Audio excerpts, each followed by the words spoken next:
पिछले एपिसोड में आपने देखा कि रंजीत और मैगी दोनों माया और राक्षसी के जाल में फंस जाते हैं। जब ये राक्षसी और माया रंजीत को मारने की कोशिश करती हैं, तो रंजीत दोनों को मार देता है। वो दोनों आगे चलते हैं और फिर से एक नया दरवाजा देखते हैं। अब आगे आका, फिर से एक और दरवाजा है। हाँ, अब ना जाने इसमें क्या होगा। कोई सुंदरी मिलनी चाहिए, राक्षसी नहीं, क्योंकि आका दिल टूट जाता है। अब तो मैगी के लिए कोई मिल ही जाए, फिर मैं भी अपनी जिम्मेदारियों से आजाद हो जाऊं। आका ऐसा मत कहो, क्या पता मुझे फिर से कोई डायन मिल जाए। हाँ, तो डायन से भी प्यार हो सकता है। मैं अकेले ही ठीक हूँ, मैं आपके साथ ही रह लूंगा। आका, अब इस दरवाजे को खोलिए। इसमें तो एक चाबी पहले से लगी है। आका, इस दरवाजे को मैं ही खोलूंगा।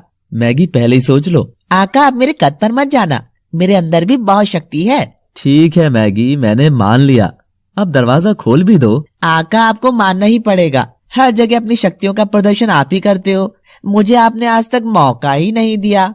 मैगी दरवाजा खोलने गया, लेकिन वो वापस पीछे गिर गया। कोई बात नहीं मैगी, शायद इस दरवाजे को तुम्हारी शक्तियों का अंदाजा नहीं है। हाँ का, मैं तो ताकतवर हूँ, लेकिन ये दरवाजा मुझे हल्के में ले रहा है। हाँ, तुम कोशिश करो, हो जाएगा। मैगी फिर से दरवाजा खोलने गया, लेकिन जैसे ही उसने दरवाजे को हाथ लगाया, उसमें से सोने की जैसी चमक आई और उस चमक से मैगी दोबारा पीछे गिर गया। रंजीत को यह देखकर बहुत हंसी आ रही थी, लेकिन रंजीत के अलावा कोई और भी मैगी पर बहुत हंस रहा था। वो था ल्यूसीफर। ल्यूसीफर अपनी गुफा में बैठा हुआ ये सब देख रहा था। तुम्हारा मुस्तक आना संभव नहीं है, तुम इस जंजाल से बाहर नहीं निकल पाओगे और तुम्हारी वो सोफिया पत्थर की ही रह जाएगी। तुमने मेरे 3 मायावी को मार दिया, लेकिन इस बार मेरी जादुई बिल्ली को तुम छू भी नहीं पाओगे। लूसीफर ने जादू से एक बिल्ली बनाई और उसके अंदर शक्तियां डालकर गुफा के अंदर भेज दिया, लेकिन मैगी वो दरवाजा खोल ही नहीं पा रहा था। आका, मैं सोच रहा हूँ कि शायद आज दिन सही नहीं है, इसलिए मैं इस दरवाजे को हाथ नहीं लगाऊं तो ज्यादा ठीक है। ऐसा करो, आप ही खोल दो। रंजीत ने वो दरवाजा खोलने की कोशिश की, लेकिन पहले प्रयास में वो भी असफल रहा। इस दरवाजे में भी कोई गड़बड़ है। तभी रंजीत की जेब से वो प्लास्टिक का हाथ नीचे गिर गया। भूत! आका, भूत! मैं भूत नहीं हूँ। आका, नीचे, आपके पैर के नीचे। अरे ये तो वो प्लास्टिक का हाथ है। तभी उस हाथ से आवाज आई, मैं सिर्फ प्लास्टिक का हाथ नहीं हूँ। और क्या हो तुम? हाथ कैसे बोल सकता है? मैं जादुई हाथ हूँ, लेकिन मुझे लूसीफर ने यहाँ अपनी कैद में रखा हुआ था।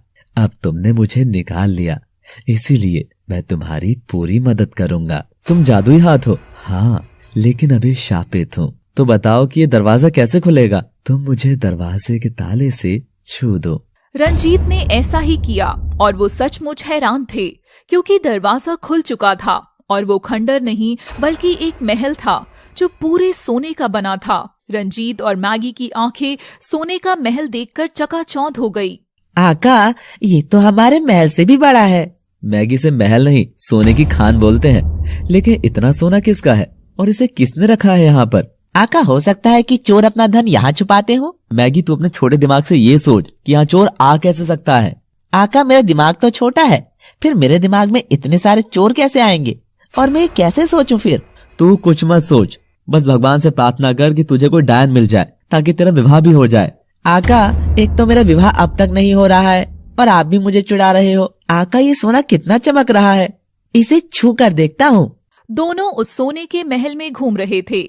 मैगी ने सोने को छूकर देखने की कोशिश की, लेकिन तभी वहाँ बहुत जोर से तूफान आया और वो महल किसी कागज की तरह हिलने लगा। इस भूकंप से डर की वजह से रंजीत और मैगी की आंखें बंद हो गई। जब तूफान शांत होने के बाद दोनों की आंखें खुली तो उनके होश उड़ गए, क्योंकि सोना कोयला बन चुका था।